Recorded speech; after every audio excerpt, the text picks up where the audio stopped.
네, 북한의 추가 도발 가능성이 높다고 관측됐던 북한 노동당 창건 기념일이 바로 오늘입니다. 아직까지는 특별한 도발 징후가 없는 것으로 알려지고 있지만 한반도를 둘러싼 긴장감은 여전히 높습니다. 홍현익 세종연구소 수석연구위원과 한 걸음 더 들어가 보겠습니다. 어서 오십시오.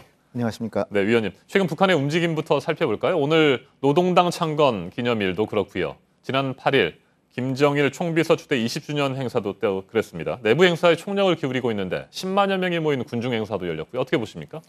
네, 일단 북한이 전 세계가 지켜보고 있기 때문에 따라서 그 북한의 입장에서는 자신이 미국보다 국력이 훨씬 약하기 때문에 상대방이 도발을 기대하고 있을 때 도발한다고 하는 것은 전략적으로 별로 그렇게 좋은 전략이 아니라고 생각하고 있는 것 같습니다. 그래서 한국과 미국이 지켜보고 있기 때문에 오늘은 도발할 가능성이 상대적으로 적다. 저는 이렇게 보고요.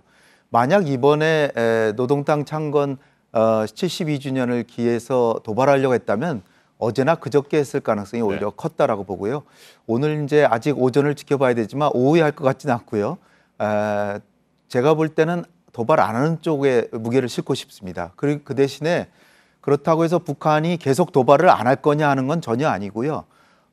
일단 북한은 장기전의 양상으로 보고 있는 것 같습니다. 궁극적으로는 대륙간 탄도탄에 핵을 장착할 수 있는 능력을 확보하는 것을 목표로 잡아서 그 시점까지 북미 대화가 안 되면 그쪽으로 달려가되 궁극적으로는 대륙간 탄도탄에 핵을 장착하면 미국이 대화에 나올 것이다. 네. 이렇게 보는 것 같아요. 근데 이제 그동안에 유엔 제재를 비롯해서 미국의 중국에 대한 세컨더리 보이콧 등 엄청난 대북 제재가 가해질 거기 때문에 일단 내부 체제를 정비하고 그리고 북한 주민들에게도 미국의 이런 제재로 인해서 어려움을 겪는 거니까 준비하자. 그래서 내부 결속을 다지는데 일단 집중하는 것으로 보여집니다. 따라서 오늘 조금 더 지켜봐야 되겠지만 오늘 도발할 가능성은 저는 그다지 크지 않다. 그건 그쪽에 무게를 싣고 있습니다. 네, 지난 추석 연휴 기간에도 그랬고요. 오늘도 마찬가지인 것 같은데 누구나 도발할 것으로 예상을 하는 그 시점에는 하지 않고 본인들의 계획표대로 가겠다라는 그런 의지의 표명이라고. 과거에 중국에서도 그 모택동이 장개석 군대보다 사실 그 군사력으로 보면 10분의 1도 안 되는데도 이겼잖아요. 그런 전술이 바로 게릴라 전술인데 지금 미국하고 북한하고의 국력을 보면 10대 1이 아니라 100대 1도 넘게 차이가 나죠. 그런 상황에서 김정은이 아무리 무모하다고 하더라도 정면 대결을 하는 상황은 피할 것이다라고 이제 보는 게 상식적이고요. 그래서 미국이나 한국이 다 지켜보고 있으니까 오늘은 도발하지 않지만 그렇다고 영 안 하는 것은 아니고 할 거라고는 봅니다. 하는데 그것의 목표는 대륙간 탄도탄에 핵을 장착하기 위해서 하는 거고 그 뒤에는 전격적으로 거기까지 도달하면 오히려 이제까지는 아무 일도 없었던 듯이 미국하고 전면적으로 대화하자. 그리고 우리한테도 대화하자는 메시지를 보낼 가능성이 크다. 저는 그렇게 보고 있습니다. 그러니까 추가 도발의 가능성은 여전히 높다. 이렇게 볼 수 있을 것 같고요. 자, 미국을 한번 볼게요. 대북 군사적 압박 수위를 계속해서 높이고 있습니다. 트럼프 대통령 트윗을 통해서 연일 대북 압박하는 그런 멘트들을 날리고 있는데 앞으로 조만간에 핵 추진 항모 전단 2개가 한반도 인근 해역에 배치될 가능성도 있고요. 충돌 가능성은 없다고 보십니까? 오히려 미국의 항공모함이 오면 북한은 좀 숨죽이면서 그걸 지켜보지 않을까 이렇게 생각되고요. 다음 주에 이제 로널드 레이건 항모 전단이 이제 오고 또 핵 잠수함이 오는데 이것을 더 두려워할지도 모르겠습니다. 왜냐하면 토마호크 미사일 한 20발 가까이를 장착하고 있기 때문에 이게 한반도 인근으로 오면 언제든지 평양을 가격할 수 있습니다. 정밀 타격이 가능하기 때문에 그런 상황에서 김정은이 도발한다라는 것은 굉장한 위험이 따르기 때문에 김정은으로서는 그런 위험이 없을 때 도발함으로써 효과를 거두려고 하지 않을까. 그래서 제가 볼 때는 오히려 위험성은 18일 날 중국의 시진핑이 이제 2기 출범하는 걸 지켜보고 트럼프가 11월 초에 이제 한국, 일본, 중국을 방문하거든요. 요때 전에 오히려 자기의 그 어떤 효과를 극대화하면서 이때 도발할 가능성이 있지 않을까. 근데 그 당시까지 미국의 항모 전단이 한반도 인근에 계속 있다고 하면은 그때 그래도 위험하니까 그것도 넘길 가능성도 있다. 이렇게 보여지고요. 그렇다고 해서 북한이 핵 개발을 멈추는 게 전혀 아니기 때문에 우리는 긴장을 늦출 수는 전혀 없습니다. 그리고 트럼프 대통령이 그 김정은이는 전쟁이 일어나면 자기 망한다고 생각하기 때문에 먼저 전면전을 일으키거나 국지 도발이라도 심각한 도발을 일으키지는 네. 않을 거라고 보고요.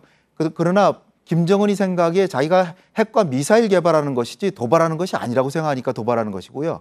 그러나 이제 트럼프 대통령은 자기는 미국에 있고 김정은은 한반도에 있기 때문에 한반도에서 국지전까지도 가능하다라고 항상 지금 얘기하고 있고 네. 그 가능성을 높이고 있기 때문에 어떻게 보면 김정은의 어떤 그 전쟁 도발 가능성보다는 트럼프의 판단 착오로 인해서 한반도에 엄청난 위기가 조성되지 않을까.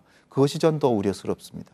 트럼프의 판단 착오라든지 이 트럼프의 트위터의 내용들이 북한을 오판에 빠뜨릴 수 있다 이런 우려들 아니겠습니까? 그렇죠. 네. 트럼프가 지금 하는 행동이라고 하는 것이 이 지도부하고 다 상의해서 이렇게 정밀 조율돼서 나온 것이 아니라 트위터로 이렇게 메시지가 주로 나오는데 이것은 어떻게 갑자기 휴식을 취하다가도 생각이 바뀌어가지고 갑자기 트위터 할 수도 있고 이런 거거든요. 굉장히 위험한 거라고 좀 보고요. 트럼프의 행동 자체가 위험하기도 하지만 이것이 긴장 상황에서 김정은의 오판을 야기해서 김정은이 선제 공격에 나설 수도 있다라고 보거든요. 김정은은 원치 않지만 미국의 공격이 확실하다고 오인하는 순간 할 수 있기 때문에 이런 점에서 트럼프 대통령이 좀 더 진중할 필요가 있다. 저는 그렇게 판단합니다. 네, 앞에서 말씀하신 것처럼 다음 달 초에 트럼프 대통령의 아시아 순방이 있습니다. 이 순방 이전까지 북한이 추가 도발을 하지 않는다면 대화 국면으로 넘어가는 것 아니냐 이런 조심스러운 예측도 있는데 어떻게 보십니까? 일단 대화 움직임도 있습니다. 이달 중순에 유럽에서 또다시 최선희 국장, 미국에서는 좀 더 높은 김계관 정도가 와주길 바라는데 최선희 국장이 갈 것 같고요.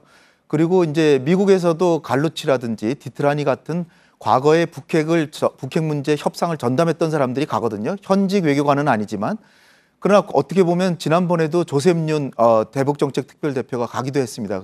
그거 보면은 북미 간의 대화는 계속 되고 있다라고 저는 보고 있고요.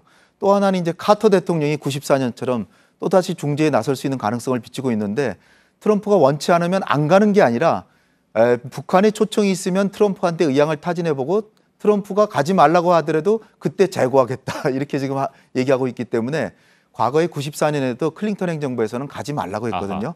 그런데도 이제 카터 대통령이 가가지고 중재가 성공하니까 이 국면이 전환된 적이 있습니다. 그래서 여러 가지 대화 움직임도 있기 때문에 제가 오히려 우려하는 거는 지금 북핵위가 고조되면서 사드 배치해서 한중 관계 완전히 깨지고 우리가 엄청나게 무역에 손해보고 있고 또 무기도 엄청 미국에서 하고 있고 그다음에 이제 FTA 지금 협상이 들어가잖아요.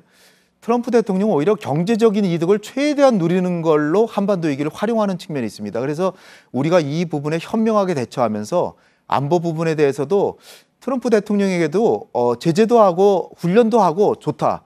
그러나 협상도 해보자. 이렇게까지 얘기를 할 수 있는 우리 정부가 되길 전 기대합니다. 알겠습니다. 여기까지 듣겠습니다. 지금까지 홍현익 세종연구소 수석연구위원이었습니다.